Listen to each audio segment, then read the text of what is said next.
Owen's roommate Sasha put it best when she said of Overwatch, quote, "This game just looks like nothing to me." I keep that phrase in the back of my mind every time I play or see a game of Overwatch because it's so exactly right. And it articulates why I was so turned off by this game for months before I was coaxed into playing it. Because in theory, a cartoonish world of multiplayer shootings and repetitive capture the flag tasks should not appeal to me, does not appeal to me. But guys, magic happened with this game. Something about actually playing Overwatch is so satisfying, ticks a box I was never interested in ticking, and puts you in a dialogue with a community that takes this game so seriously it becomes a reason in itself to play this game. The Overwatch community has its own inside jokes, its own terminology, its own Super Bowl for God's sake, and its own all-star players, thank you very much. And the part of me that does not want a game alone, the part of me that started this podcast for that very reason, is perfectly fulfilled by Overwatch. I'm Julia, and this is Controller Freak.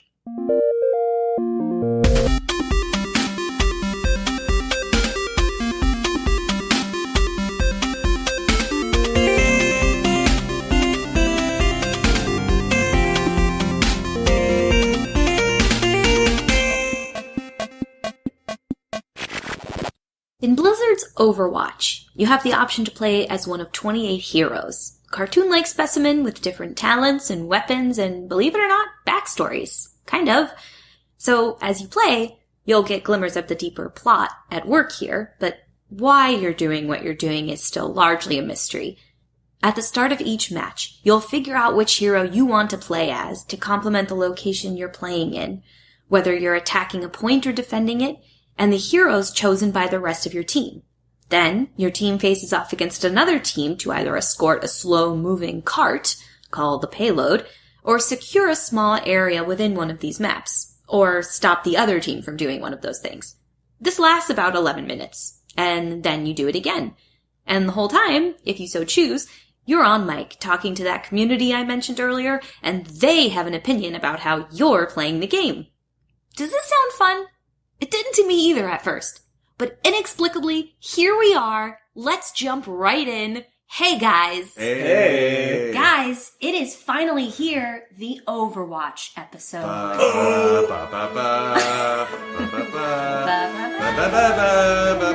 Yeah, finally.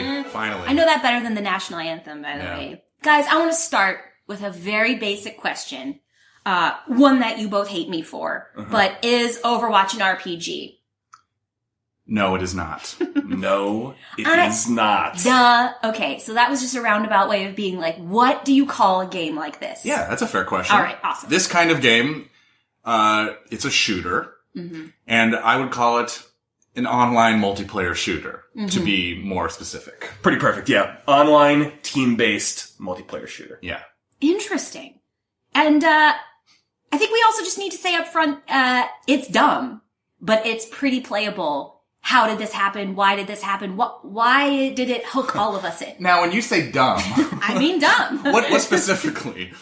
The whole game? I mean, like, the stakes are zero. It's all fluff. Whoa. You know, it isn't really... It just doesn't hook you in the same way as something with like well, now that I'm saying it, maybe there is a narrative. Maybe it's not fluff. Maybe the world really is really matters. To this point, I mean, if we were to go back into early 2016 or even late 2015 and go and travel to Julia late at night and like wake her up and be like, Traveling to Julia. We travel to Julia.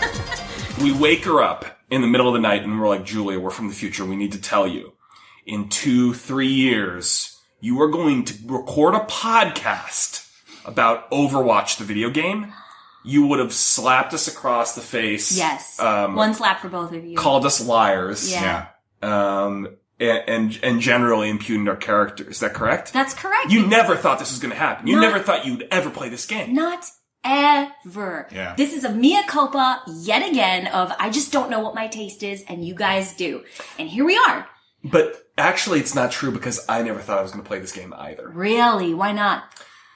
Because it's not my bag. It's honestly, it's not an RPG, as we've covered adequately.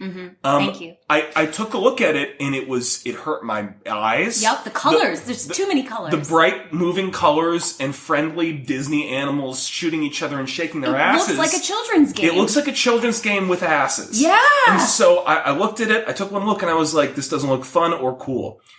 And so I never thought we'd be here either. Oh, and what was your first impression? My roommate, Adam, shout out to Adam. Hey, Adam. Hey, Adam. Hey, Adam. He got this game and brought it home, and he was like, this is this new Blizzard shooter. It reminds me of a shooter, of a similar team-based shooter that I used to play years ago called Team Fortress 2. I was just gonna say. It is similar in the cartoon aesthetic of it. It's, you know, you have like your rocket launcher and your guy that makes a turret, like all this stuff. Familiar things. Yeah. Then I started playing it, and it was like, you know, you get to the character select screen, you're like, who am I going to be first? Oh, this guy looks interesting. He's like a samurai with a bow and arrow. His name's Hanzo. Interesting. Oh, he's cool. I got a couple kills with him. He's pretty cool. All right. But there's so many other characters to try. And I mean, this is not a particularly unique viewpoint to have, but what sucked me in about the game was just the variety of characters and how different they all were and how different their moves were.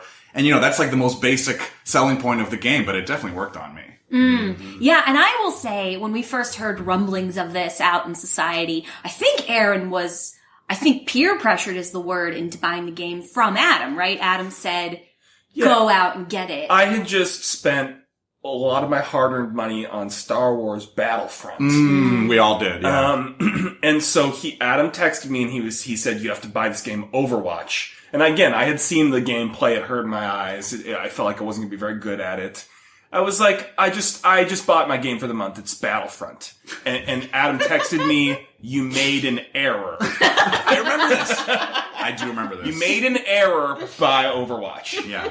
And it was about that time that our roommate, Carlo at the time, Julie and I's roommate, was like, shout out to Carlo. Hey, Carlo as well. A lot of shout outs here. We're going to do a league episode for you, I promise. He said, I'm going to get Overwatch 2. It looks really cool. And so this like broad base of appeal was like, it was almost like a groundswell. It was like the Bernie Sanders of games, where I started hearing from people like, hey, have you heard about like Overwatch? It's for universal healthcare. Like, yeah, this game is super socialist. Tracer wants tuition-free state college. Yeah. And I began to feel like, wow, this is actually like a community event. And not like a game I'm gonna sit in my underwear alone and play. Well, little did you know. Well, yeah. Right, I'll do that too. But it did feel like everyone was telling me I had to get this game. And I will just end with our setting the stage segment by asking you both, because I think it's important for listeners to know, who is Jeff Kaplan? Jeff Kaplan is a vice president at Blizzard, the company that made this game, that is also the creative lead of Overwatch. And he has become a public face for Overwatch's development team generally by releasing these update videos where he comes out. Yeah. And he's a very sweet, slightly nervous on camera, pasty, interesting man. Yeah. Who always wears Overwatch themed t-shirts. Yeah. And comes out to do anything from tell you that there's going to be an update that makes your favorite character more powerful or less powerful, to scolds the entire community for being pieces of shit. Any one of those things. He's basically a combination of like the head of your favorite game studio and your stepdad. Yeah. Welcome back, everyone, to another developer update. I'm Jeff from the Overwatch team. And he might either be like, we're here to talk today about Roadhog's Hook, or I want to spend some time today talking about toxicity. I'm really disappointed in you guys. Yeah. But today I would like to address an issue that I think a lot of us have been feeling for some time, and that's sort of the rising tide of toxicity or bad behavior in the game. No, he's actually, I think he's really he seems like a really sweet, lovely man. And he does. Yeah, and I've heard... Wait. Sorry, what? You guys don't know. Fuckable, you said? Yeah, there is like a sex appeal to Jeff Kaplan. If he could Owen's with me. If he could hear you say that... well, we're going to tweet this at him. Yeah, he'd be fucking happy at This that. is Julia from the Jeff team. If you are a bad person doing bad things in Overwatch, we don't want you in Overwatch. Listeners, because there are so many heroes in this game, Overwatch, we're going to introduce them all to you because they're all incredibly important that you know who they are and extremely different. I've asked the guys to sort of rapid fire define each hero for you and me in a phrase. So what I'm going to do, gentlemen, I have playoverwatch.com open on my browser. Okay, good. I've selected all heroes. You're going to want to favorite that, by the way. Sorry, yes, I'm going to add it to my bookmarks. If you haven't already. Go Now ahead and do that. and set. Okay, so this is my homepage. All right, so these are going to be really Homepage, good. These are going to be really quick one-phrase descriptions, right? Of the different characters that you can play as part of a team. Yes. Now, listeners, there are 3 categories: tank, damage, and support. Is that right, gentlemen? Yeah. So Right that they haven't Now there used to be more, but they've condensed it. Yeah. Oh yeah, that's right. Defense heroes. Right. Yeah, there was a purge. R.I.P. Right. Yeah. There was a purge. Changes all the time. There was Okay. a purge. So these heroes fall into one of those categories. They're either great with healing powers, or they're giant, strong with walls around them. All right, Aaron. Well, fine. Whatever. You'll get your chance. Okay. Julia doesn't main as a tank. I think it's pretty clear. No, I don't main as a tank. Or you have the third kind, which is damage, and they're really quick draws, quick with a draw. All right, so we're just gonna go down the list. I'm gonna look back and forth between you to define these characters for me. Okay? All right, gentlemen. I'm looking at Aaron. I'm gonna start with you. Yeah. Who is Diva? Diva is a jailbait South Korean gamer girl. That was good. Tag team, and she rides around in a giant mech, so all the boys really like her a lot. Owen, who is Orisa? Orisa is a late addition, stupid robot that they added that stands by in a force field like a coward. And I never cared for Orisa. Next. Tag team. Sorry. She's fairly hard to play against as well. She's pretty good. Yeah, so fuck her even more then. Yeah. Oh, brutal. Aaron, who is Reinhardt? Reinhardt is the enthusiastic German strongman who Hasselhoffs his way into each point behind a giant particle shield. Owen, who's Roadhog? One of Aaron's favorites. Roadhog is a big old fat Mad Max looking dude, who's got a hook that he can hook you in with. And he asks you repeatedly if you want some candy. Aaron, who's Winston? Winston is a flagship character of Overwatch. He's a genetically modified super intelligent gorilla who has a heart of gold and who electrocutes you. This is Winston. Obviously. All right, Owen, who is Wrecking Ball? Wrecking Ball is the newest addition to the crew. He is a hamster in a ball, and he can roll around and fire a tow cable or something to the wall, and he can fly around. Wrecking Ball feels like maybe they're running out of ideas for new characters. I'm just gonna throw that out there. Mm-hmm. It just sort of feels like this is just a fucking hamster now. Yeah. Like, this is not even... Yeah, tag team, agree. Aaron, who is Zarya? Zarya is a Russian bodybuilding strong woman who shoots plasma shit at you and says things like, I will break you. Excellent. Owen, who's Bastion? He is a robot, and he can sort of turn into like a turret, or he can even turn into a tank, and he makes a lot of cute noises, like... Uncanny. That is Thank you. an Can uncanny I get a impression. little more of that, Owen? Thank you. Thank you. Woo! Anything to add, Aaron? Or can I ask you who's Doomfist? Doomfist is a extremely powerful hand-to-hand fighter who is a part of the leadership of Talon, the evil organization, and who believes that humanity is made stronger by conflict. Love Doomfist. That was the most intense description yet of a character. Thank you. I I love love it. Doomfist here. Oh, and who's Genji? He's like a badass ninja who can climb up walls. He's Hanzo's brother.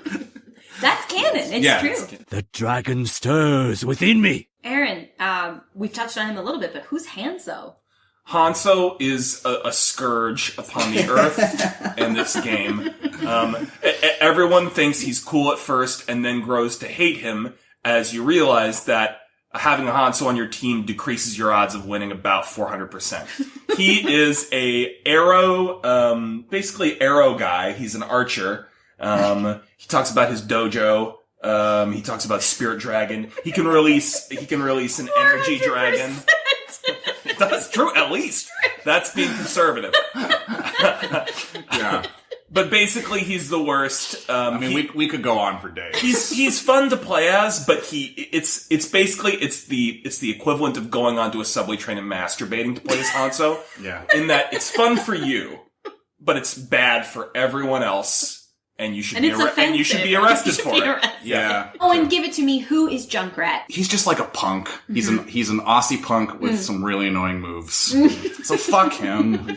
You tag team. Owen's exactly right. He represents the worst type of Australian stereotype. Rip tire, ready to roll. He's a dirty miscreant Yeah. who blows up things, including one of his own limbs. Oh, yeah, guys, you forgot to mention that he's like addicted to fire. He's like into pyrotechnics. Yeah, he's a and pyromaniac. things like that, mate. And Get honestly, Get on ya.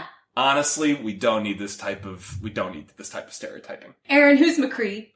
McCree is my main, I guess. He's beautiful man. He's basically a cowboy, a sharpshooting pistol cowboy who rolls around. He throws flashbangs in your face. He's just the sexiest man in Overwatch, I think. And you guys were mad at me for calling Jeff Kaplan fuckable, and here we are. This is a fictional character. You're Well, both clear. Come on. Speaking of least fuckable characters, who's May? Ouch. Oh, she's not? She didn't deserve that. She doesn't deserve that. Come on, guys. Come on. Really, May? Sorry, so you're asking me who Yeah, May is? yeah, that's to you. May is a sweet, adorable, lovely gal who has a freeze gun and she can freeze you and she puts up ice walls. And she's a scientist. Tag Team probably has the most character in her voice lines of all of these characters, I would say. Yeah, good voice It's acting. quite, she's got a lot of really fun voices. She's such a darling. Yes. So there. Look! Sorry. I'm sorry. That brings us to Farah. Oh, Aaron, Farah. help me out here. She's an Egyptian security expert who's the jetpack girl of this game. And she can arraign justice and fire from above. I was big into her early on.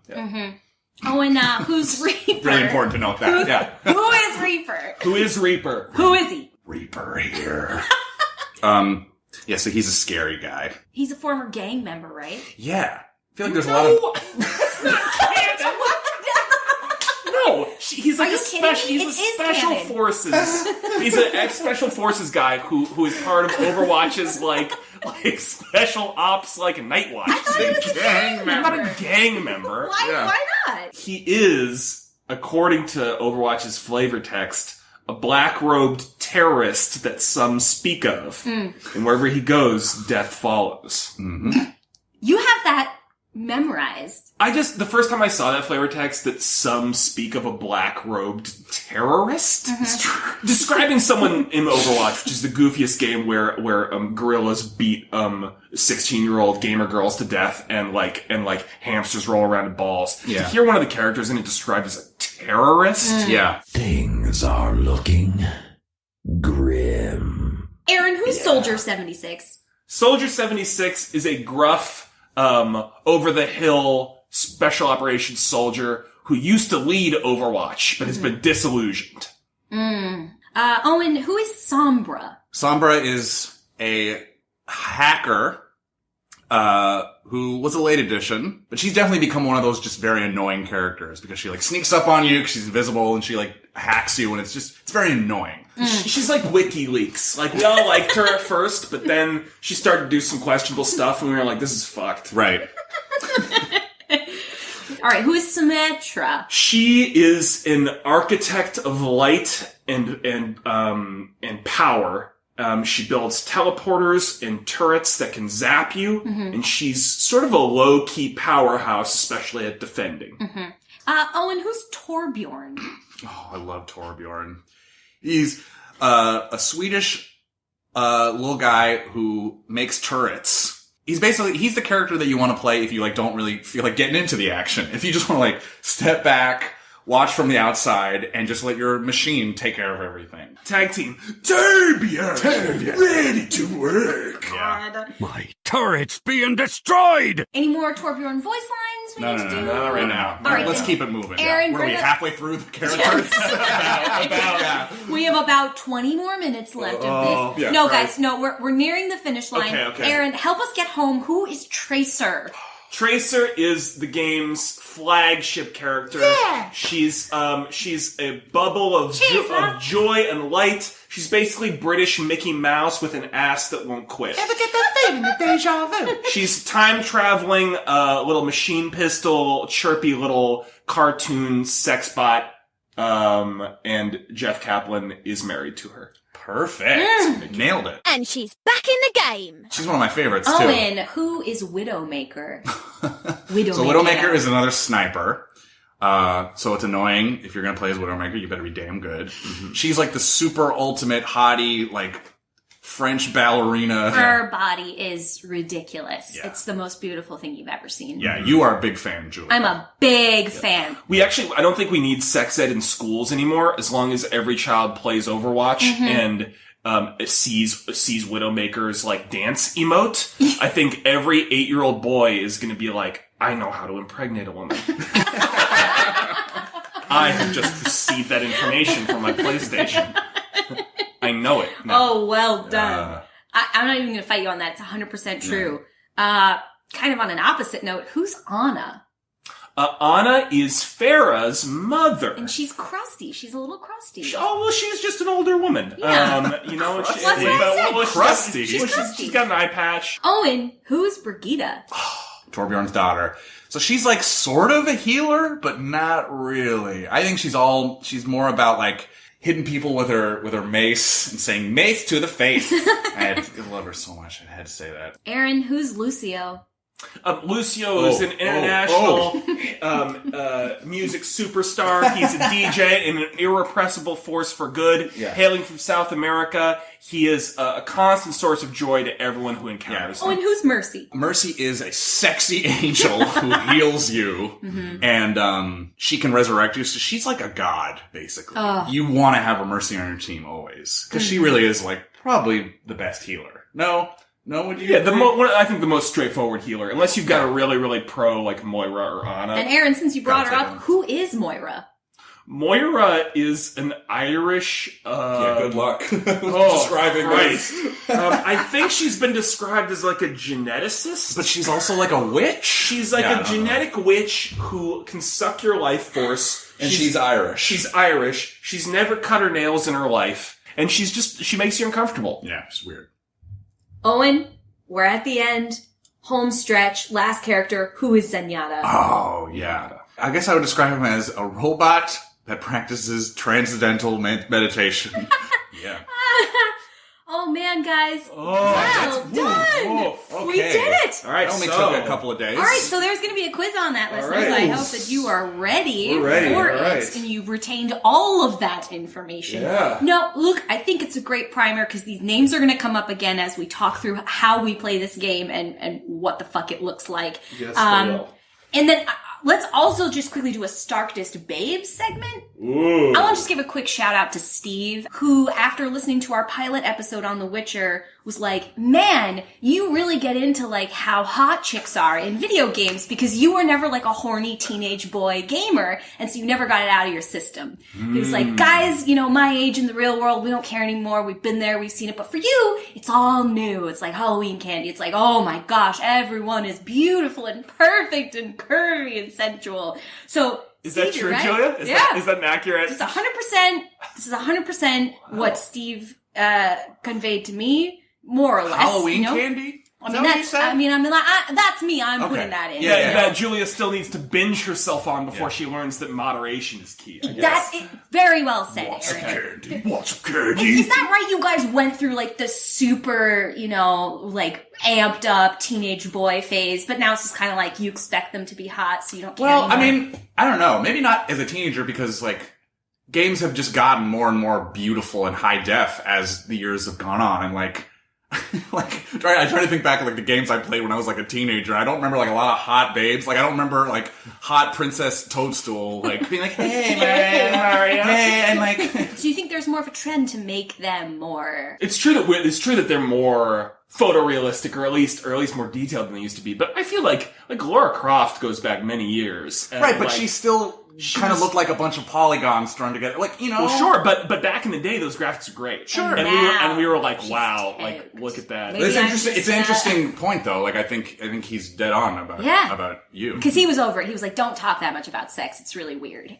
So with that in with mind, that, Widowmaker is dead. We don't make Oh my god. She's French. She's a ballerina. She's got a body that you could only dream of seeing in real life. And you just want to like touch her face and be like, where did you come from? How did you get so perfect? And then just like kiss her if she'll let you, and, you know, feel her back. Anyway, This is fan fiction now. no, you crossed fully into. I will draw them into my web. Aaron, who do you think is the starkest babe in this game? You get one night alone with anyone. I get one night with any Overwatch character. Oh my god, it's Blizzard's worst nightmare. Yeah. Because this is supposed to be a family-friendly game. It's not. Let's just. Well, but let's remember that this is marketed. In fact, when Overwatch was first released, Blizzard went on like an aggressive coordinated campaign to try to take down all the Overwatch porn Not possible. that had occurred. I didn't hear about this. You didn't know this? There has been so much Overwatch porn, and they were so much like, we have to make this game okay for kids. There's no blood. Right. You know, it's all very like cartoony violence. But the problem is people were making so many porns. How the Right. fuck are you going to stop that? They gave up. They were like, we can't. I think for a while, at least at the beginning, their lawyers were serving a lot of cease Yeah, and I heard desists about that. of like, please stop making our proprietary characters fuck each other, right? Because we're trying to sell this to 12-year-olds, Right. But now it's like... And the internet was like, fuck you. The internet was like, I'm sorry, but there's such a thing as supply and demand, and there is demand. Yeah. So, Aaron, did we get an answer from you? Who would you fuck? Starkest babe in Overwatch. Don't think too hard. Just who do you want to give it to real bad? Let's go with Mercy. I think she's gorgeous. I know. I think she's beautiful. I know. Owen, who are you alone with? Brigida. Oh, really? Because Brigida is like, you know, you're in love with Widowmaker, the hot babe. Yeah. Totally. Across, like, on the other side of town. But Yeah. you don't always notice the girl next door. Oh. Brigida. So sad. I totally get Because that. she's like your friend, and she's like hitting you with a mace, like mace to the face. Yeah, and it's she's like your neighbor when you're kids, and you're just playing with her. Right. She's just another kid, Right. and then you grow up, Yeah. and you're like, "Oh my god, Yeah. Brigida's beautiful." right, and like Torbjorn drove us to prom. And it's just like, we've been through so much together. And like, "Hear me, baby. If you touch her, I'll kill you. You're a nice guy." No, okay, while we're on that voice line, isn't it Feel Me, Baby? It's Feel Me, Baby. You feel me, baby? No, This it is isn't. an ongoing debate. Again, family game. Listeners, there's no definitive answer. I'm pretty there sure is. he builds a turret. He says, "Feel me, baby." Yeah, no, okay. Hear me, baby? Hold together. Have we defined what a main is for our listeners? It's who you play as all the time. It's your go-to hero. Yeah. It's who you feel the most comfortable with, and probably who you're the most skilled at. It's probably not any of the Starkest babes we just mentioned, but I do want to go around and just give a taste. Who's your main? I think my main's McCree. Yeah. I think that's Even right. though I pride myself on being able to sort of play in one of several categories, I like Brigida, I like Roadhog, I like a couple different DPS guys. There's something about McCree that's super fun for me. About that very targeted, like, bang, bang, bang. The stun is really cool and cheap. I have fun with McCree. Owen, who's your main? it's all ladies for me. It's like Tracer, Diva, Brigida, and May. And sometimes Torbjorn. But, Hear me, baby. feel me, baby. Do you feel me, baby? Yeah. Who's your main, Julia? Do you think your main is a little bit of a reflection of who you are? It might be. Yeah, I just realized in listening to you talk, and I mean, I'm a May main, so I resent that, because I think she'd be picked last for prom. Interesting. And, Pick last for prom. I think she should be picked when you're last picking for prom. teams for prom. It yeah. is. It's like prom, you know? Yeah. Right. That's how prom works, is you line up in a line, and the boys choose. And so in Owen's story, like, he's just realized that Brigida is his, like, dream girl. Yeah. Widowmaker, like, he has always treated him like trash, and he's just realized he's better than that, and he's been blind this whole time. He goes with Brigida. Brigida says yes. They do a little dance emote. And in the background, in your view, May is crying because she wanted to go with Owen. Sorry. Yeah. Sorry. Amazing. Yeah. She just, I feel bad for her because I feel like she's not going to date anyone anytime soon. Right. She's Just fine. She's not super confident. She's a scientist. Yeah. At this prom, like, Junkrat would come up to May and, like, ask you to, like, go do some lines in the bathroom with him, and she'd be like, no, sorry. No. So she wouldn't get into the bad shit at the prom. So mean. I'm just trying to back you up. Come on, May's great, though. She's a scientist. Honestly, I think she's pretty okay with Look, herself. I kick ass with her, Aaron. You don't need to sell me on her qualifications. Well, but damn what right, I'm Julia. saying is, Damn right. I resent that she's not one of the stacked babes because it would make me feel so much better about myself if she was. If I was really good at Widowmaker, I would just feel like I could just dominate. You did play as Widowmaker for I did. quite a I while. tried to make Widowmaker happen for that reason.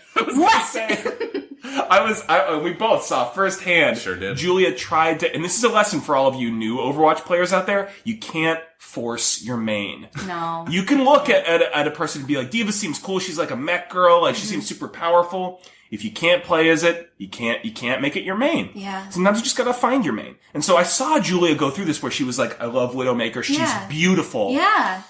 And that's generally what you would say as you were losing matches playing Widowmaker is, she's so beautiful. You would be like playing like missing sniper shots, being like, God, she's so beautiful. She's so pretty. You gotta justify it. And then you started playing May and you started kicking ass. And, I settled. That's love, isn't it? For Owen. I'm not the one in the relationship in this room. Okay? Don't put it on me. It's true. No. Thank Julia, God. let's let the record show Guys. that Julia just said you settled. That's No, love. it's That's my worst love. nightmare. That's love. It's my worst nightmare that Aaron really wanted a Widowmaker, but I'm really a Burkita to Oh, him. sweetie. No. Absolutely Do you not. think I'm more like Widowmaker? No, yes. You're the Mercy who came down and resurrected me from a very lonely Yeah, life. this got more real than it was Oh supposed my to. God. Listeners, you can't see, but I am smiling ear to ear right now. That's so sweet, baby. Yeah. She's back in the game. Double kill. Right, so Julia's back in the game now. I'm back in the game. Let's talk about the character you fucking hate that you'll never play. Okay. I'll go first. I don't like Zarya. I don't get her. I don't like anything about her. Interesting choice. Sure. She's got no personality. She's got this tenuous connection to Russia that we don't really understand. I don't She's get Russian, it. if that's Is that what you mean by she has a tenuous It connection to sounds Russia? pretty tenuous. Is she really? She's a Russian Olympian. Is I that thought what she you was mean by just tenuous into, like, connection? Russian pop No, culture. she's in Putin's pocket. She's She's if we an could just see her, if we oligarch. could just see Zarya's tax returns, we'd see what this tenuous connection to Russia is. But we're just not going to get there because no one cares. Traveling to Hanamura. You go to Greece, you go to Italy, you go to Japan.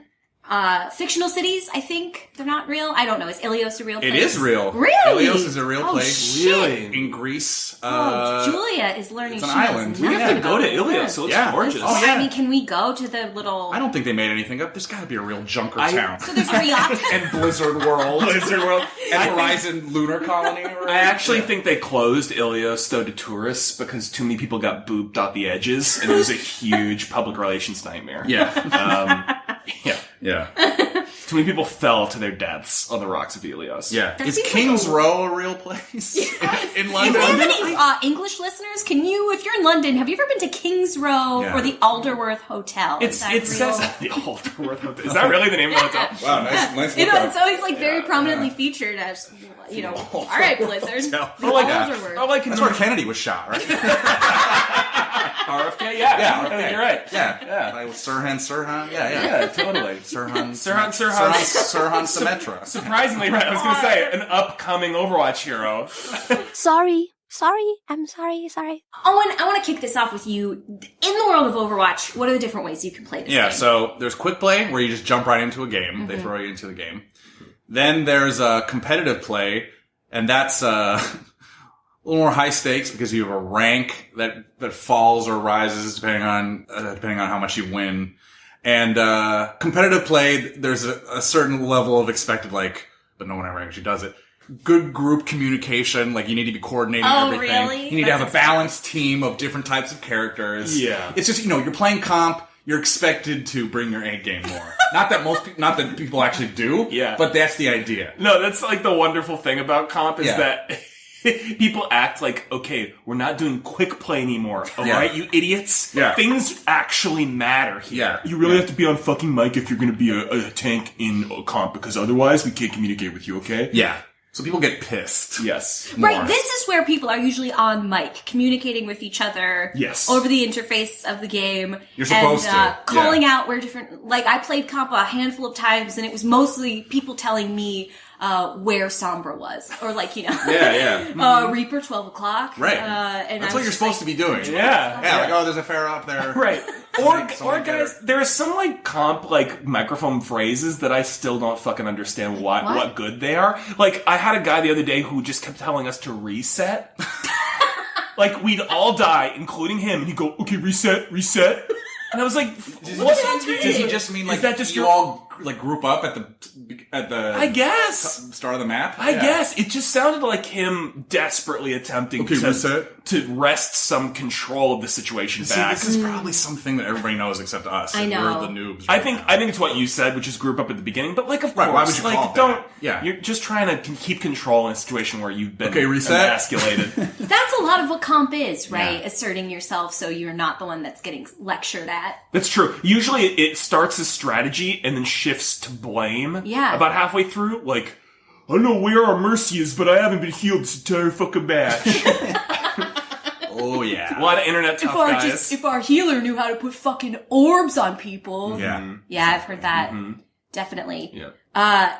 And I mean, we should mention Overwatch League because not to date this episode, but this weekend, the finals happened. Yes. We couldn't get tickets. It was sold out. It was sold out. Yeah. Unbelievable. If Owen watched it. Yeah, if Yes. you'll permit me for a minute. We permit you.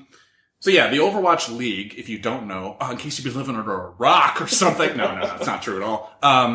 The Overwatch League is professional teams from all over the world. Like there is a London team, the London Spitfire, professional Overwatch players that have like health benefits. From Kings Row. Yeah.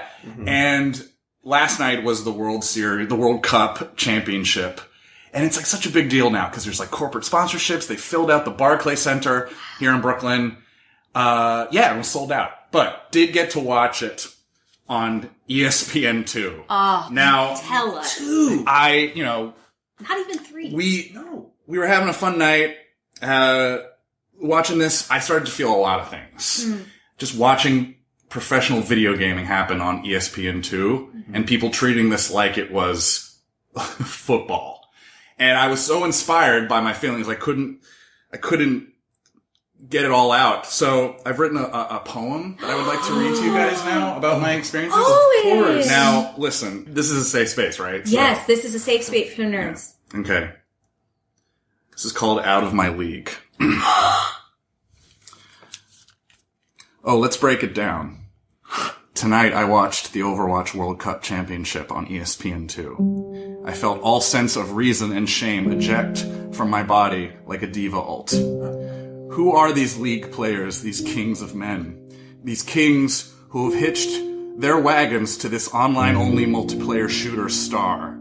These kings who have crossed into an orgasmic fantasy landscape of Intel sponsorships and dental benefits. These kings who have sent my manhood on a high-speed vehicle chase known only by normal people who watch the Super Bowl.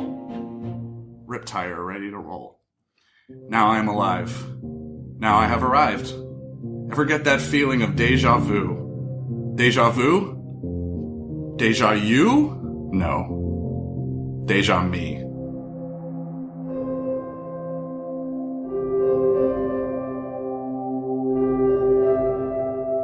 Thank you. Oh my god.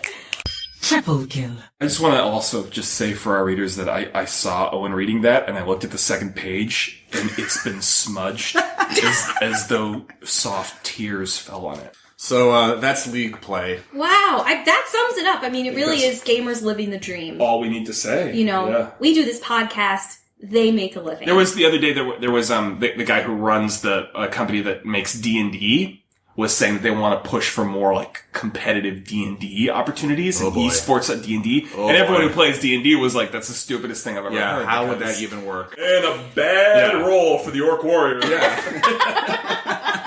Like how? I don't know. It would be fucking stupid. A stone elemental. Wow. That's got to be making them nervous. Ooh, that's gonna hurt. Yeah. And forget about the kobolds. And Mountain Dew break again.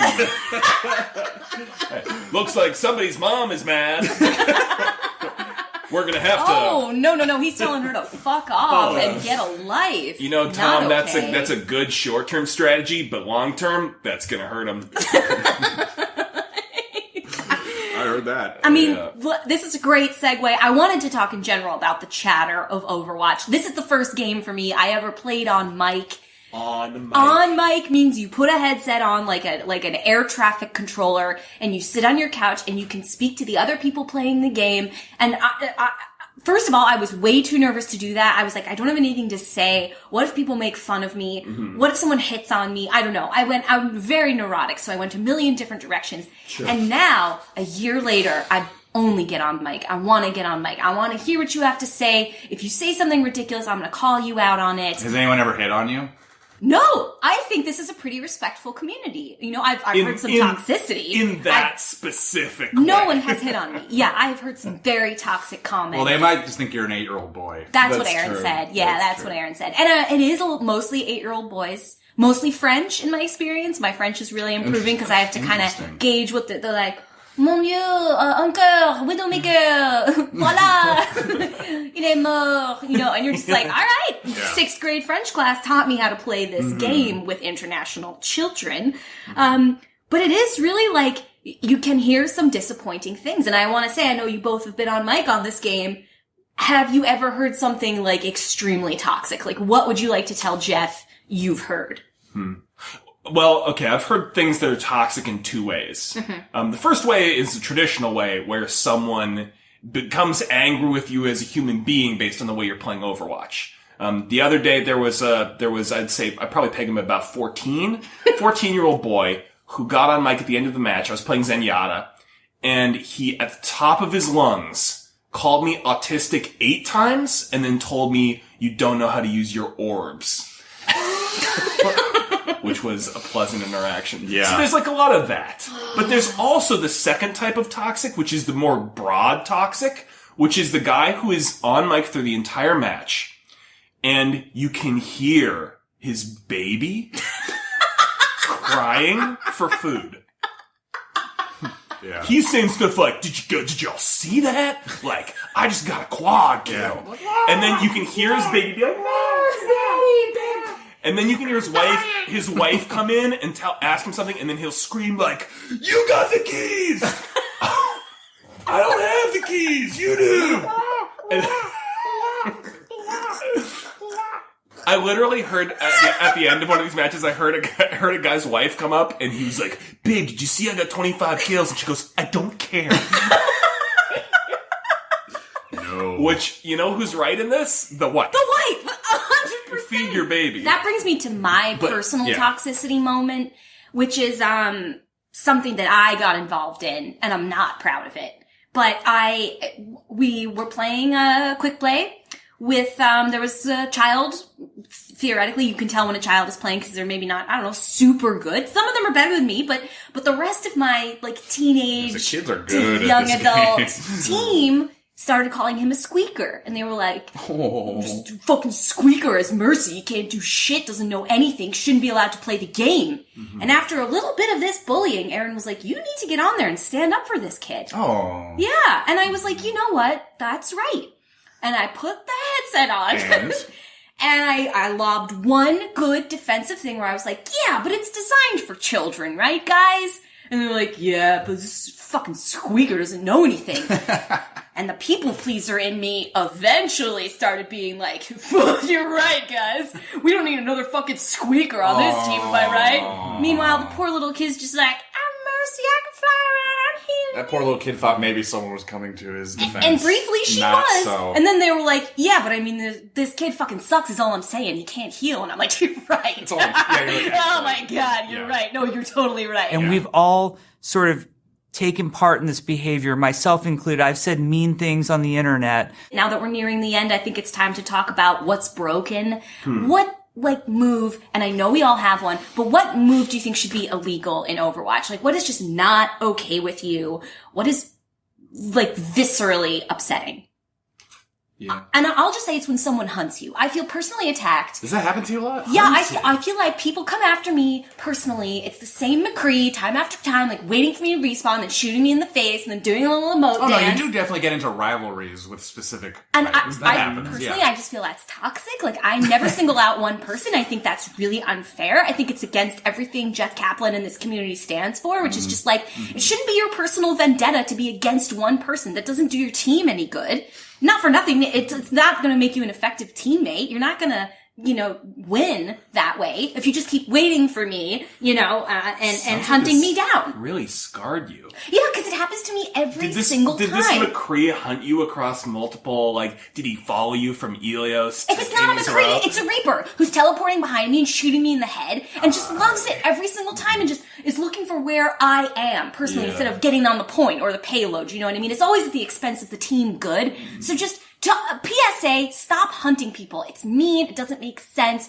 Do your work as a teammate. Get on the fucking Fair payload. enough. Mm-hmm. Okay. Oh God, I'm so worked up about that. I'm sorry, guys. We know. But I do think we need to take a step back and realize we're all here to have fun. We want Overwatch to be a really great place. I've played single player games that I have become deeply emotionally invested in for 300 hours, and I've been that's not a waste of my time. It was a story that I participated in, Right. The Witcher. Yeah.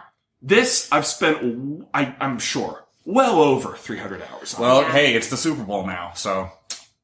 But it's unless I'm actually training to be as good, there's no point. Well, you do feel empty. At least I do. When you've been playing for a long time, you've accomplished you need more nothing. loot boxes then. That's true. You got to get more loot boxes, get more skins. Maybe I just need more loot Loot boxes available by playing the game or by spending currency, Human money, US dollars or any other legitimate currency. Mm-hmm. Yeah. They give you special little outfits for your characters or little stupid fucking things they can say, and it's totally worth it. And in that, I pitched this question to you guys because I am legitimately curious. Let's say, in a perfect world, you get to create a hyper character, a hybrid of characters that exist. Tell me who they are and tell me what their voice line is. Who should the next hero be based on what we have? You have to make a horrible, Frankenstein. Like an Island of Dr. Moreau, yeah, exactly. sick experiment. Exactly. Okay. Mine is going to be Monso, which is Hanso took his family's ship to Antarctica to find answers about his heritage, but he ran into May. They fell into a gene machine there, and they became Monso, a sexless ice arrow monster. The voice line is, sorry, I'm Monso! And she's the most annoying because she never gets on the point. She's a sniper, but she also freezes you for a minute at a time. That sounds annoying. Yeah. Oh, sounds shit. awful, right? That sounds rough. Oh, man. I hate that character. Yes, that's mine. Monso. Yeah, Monso. Oh, and who do you have in your nightmare? So, Mercy and McCree have a child together named McMercy.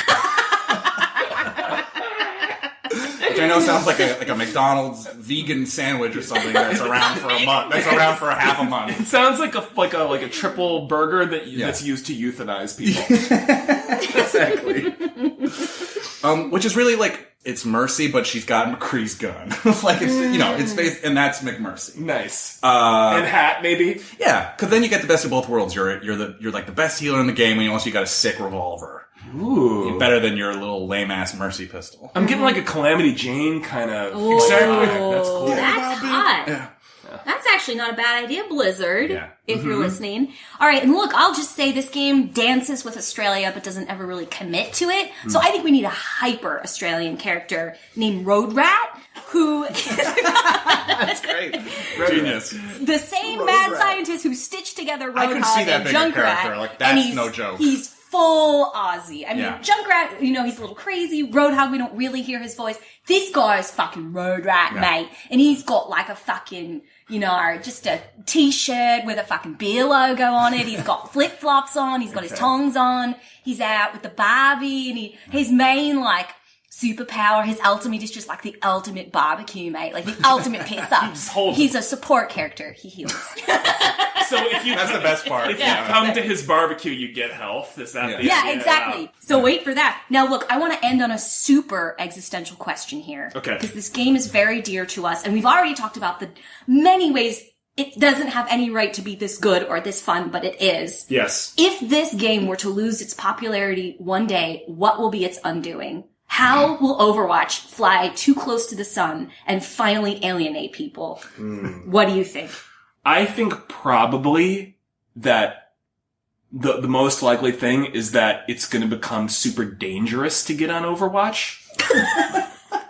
like for instance, I think the community, despite Jeff's like pleas, the community is going to get more and more toxic and more angry with each other and more hateful of each other, especially as more and more useless characters like Wrecking Ball are introduced. That eventually, to go on Overwatch, if you're not on mic, people will scream at you to get on mic. And then the minute you get on mic, people will use advanced technology to like figure out where you're playing from, analyze background noises, the timbre of your voice, cross-reference it with like, say our voice is on this podcast, for instance. God. Any kind of public record thing, and they'll figure out where you live. And if you're not good enough, they'll dox you, or they'll swat you, or they'll hunt you down. And then it truly will be high noon, and we'll all be dead. And so I think then at that point the FBI will shut down the game because it's too toxic. It's the leading cause of death leading among cause gamers. of toxicity. Yeah. So that's toxicity, out of hand toxicity. Yeah. Look, guys, I'm going to take a different approach just to wrap this up here. I really think that this journey ends when Jeff wants it to end. And I think it doesn't go anywhere until he realizes he's been using Overwatch as an outlet for his, like, unresolved creative writing ventures. Because he started out as a novelist. And I think this is his, you know, his fling with being creative until that publisher comes along and says, "You're famous now. I want that book." And he's like, "All of this shit doesn't mean anything anymore. Shut it down." And they shut down Overwatch, and he writes the great American novel called Overwatch. So you think Jeff Kaplan has been working at Blizzard since 2002, and that a publisher could end that kind of history with a single call being like, "Jeff, that story you wrote while you were at NYU, we want it." I think the loyalty of any artist is to their creativity and not the institution. You don't think this is creatively fulfilling to Jeff? I think it is for now until the real thing comes along. Yeah, Aaron, it's like doing this podcast until the majors call you up to be in a blockbuster. You know what I mean? That's true. Yeah. That's true. If the Yanks gave me a call that they needed a new relief pitcher, I would leave you two in the dust. I know I'd you never would. talk to you again. I wouldn't blame you. Yeah. And then I'd go to the Yanks game. I'd pitch a no-hitter. People would be like, "How'd you do it? How'd you do it? You're 30 pounds overweight. How'd you do it?" And I'd be like, "Pure class." Well, and on that note, I was talking about this with somebody. Like when could you say I have beaten the game of Overwatch? Oh. Because Overwatch this it's just multiplayer. How do you win? You know, maybe you have to be world champions like the London Spitfire. I think you win when you spend a whole day, like 24-hour human day being like, "I haven't thought about Overwatch or one of the characters from Overwatch once." Which honestly hasn't happened to me quite yet. Yeah, probably. it's like therapy. You go over the problem and over the problem and over, and then you realize it's not a problem anymore because it's not floating around your head anymore. It doesn't need to be solved. That's when you beat it's within that's when you you beat the game. to beat it. So Overwatch is basically Is mental illness. It's like a $60 mental illness. Yeah. Just start a podcast. You know, talk about it. I feel better. I don't know if you guys That's feel how you better, beat the but fucking I game. sure do. And the game is life. But like mental illness, there's no such thing as curing it. You manage it. What kind of toxic toxic person taught you that? Well, you manage it over the course, right? You can cure it. You can cure it? Yeah, why not? I don't think you can cure Overwatch. Don't give listeners that message. You can't cure Overwatch. You manage it. And we're done here. That was good. We're done. We're ending on that note. Well, but before we end, who got play the game? I think maybe you, Aaron, with that last point. No way. No of the game. No way. You got to play the game with your the heart-rending poem. Thank you. No, we both got to play the game. Quadruple kill.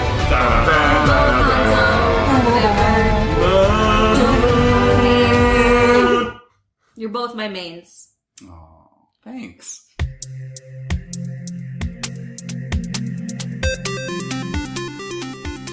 Well, guys, I think we've all learned a little thing or two about sportsmanship and teamwork and checking our toxicity. Thank you, Overwatch, for instilling these important values in us. Guys, we'll be holding it down on Twitter @ControllerPod until the next episode. 2 weeks from now, we're going to bring you a Jungian dive into the struggles and joys of motherhood via a little game called Horizon Zero Dawn. I promise it's Jungian, and I will prove it to you. See you there.